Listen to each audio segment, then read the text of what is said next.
రానున్న సార్వత్రిక ఎన్నికల్లో బందర్లో వైసీపీ జెండా ఎగురుతుందా? పాలిటిక్స్ లో ఉండాల్సింది ధైర్యం ఉండాలి, గుండె ధైర్యం ఉండాలి. వైసీపీ ప్రత్యర్థులు ఆరోపిస్తున్నట్లు కూటమి జెండా ఎగురుతుందా?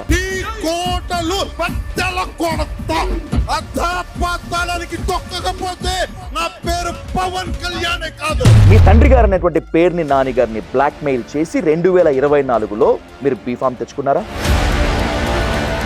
ప్రతి ఒక్కరికి కెమెరా ముందు చెప్పాల్సిన అవసరం లేదు. కాపుల ఓట్లన్నీ మీకు పడతాయని నమ్మకం ఉందా? ఆ లెక్కలు ఏమన్నా ఉన్నాయా? పడతాయా అసలు? మన నిన్న నోట్లు వచ్చినాయి రేపు ఈ కలిపేద్దాం అనేది కాదు కదా రాజకీయాలండి.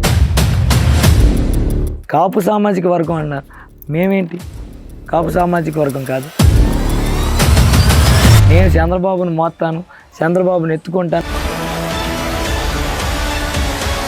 2019 నుంచే మీరు ఒక యాక్షన్ ప్లాన్ సిద్ధం చేసి ఈ స్థాయికి వచ్చారు అనేటువంటిది ఇన్సైడ్ టాక్.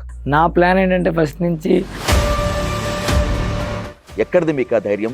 ఏంటా మీ రాజకీయ వ్యూహం? మా నాయకుడు ఇచ్చిన ధైర్యమే అండి. ఎలా ఎగురుతుందో చూస్తామని మీ ప్రత్యర్థి టీడీపీ అభ్యర్థి, కూటమి అభ్యర్థి కొల్లు రవీంద్ర అంటున్నారు. ఏంటి మీ యాక్షన్ ప్లాన్ ఏంటి అసలు? నాకంటే వయసులో పెద్ద ఆయన, ఇంతకుముందు మంత్రిగా చేసి నాకు ఇప్పుడు పోటీగా నుంచున్న ఆయన బందర్కి ఏం చేశాడు? ప్రజాదరణ, ఈ ఆప్యాయత మొత్తం అంతా కూడా రేపు ఓట్ బ్యాంక్గా తరలుతుంది, ఓట్లుగా మీ వైపు మళ్ళుతుంది అనుకుంటే నమ్మకం ఉందా? అధికారం ఉండొచ్చు, ఉండకపోవచ్చు అండి. జనాలతో ఉన్న బంధం మాత్రం ఎప్పటికీ. కానీ గ్రౌండ్ లెవెల్లో పరిస్థితి మొత్తం అంతా కూడా వైసీపీకి వ్యతిరేకంగా ఉంది. అంటే గ్రౌండ్ అంటే ఎక్కడండి? కరకట్ట మీద గ్రౌండా? ఏ మొహం చూపించుకొని మీరు యువత దగ్గరికి ఎలా వెళుతున్నారు? అసలు మీరు ఎలా వెళ్ళగలరు? ఇప్పుడు సచివాలయ ఉద్యోగుల్లో వచ్చిన వాళ్ళు యంగ్స్టర్స్ కదా, వాళ్ళు మెరిట్ బట్టి ఎగ్జామ్ రాయలేదా?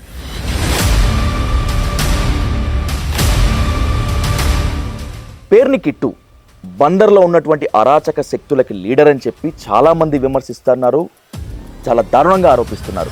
అంటే నాతో తిరిగినోడు ప్రతి ఒక్కడు అరాచకం చేసేవాళ్ళు, ఆయనతో తిరిగే ప్రతి ఒక్కడు స్వామీజీలు.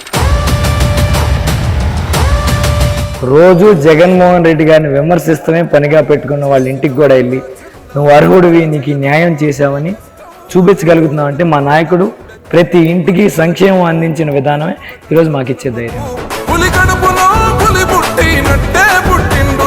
జెండలు జత కట్టడమే మీ ఎజెండా, జనగుండల గుడి కట్టడమే జగను ఎజెండా.